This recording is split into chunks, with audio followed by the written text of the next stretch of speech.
पतये नमः ॐ जीशान्नाथाय नमः ॐ वायुवेगाय नमः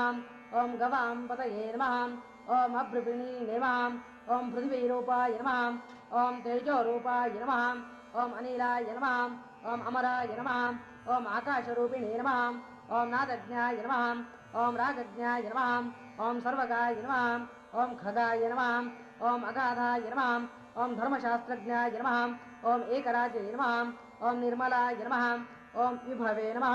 ॐ धूतपापाय नमः ॐ गिरणविषाय नमः ॐ जगद्योनि नमः ॐ निधानवते नमः ॐ जगत्पित्रै नमः ॐ जगद्बन्धवे नमः ॐ जगद्दात्रै नमः ॐ जनाश्रयाय नमः ॐ अगाधाय नमः ॐ बोधवते नमः ॐ बोध्रै नमः ॐ कामधेनवे नमः ॐ हतासूराय नमः ॐ अणवे नमः ॐ महते नमः ॐ कृशाय नमः ॐ स्थूलाय नमः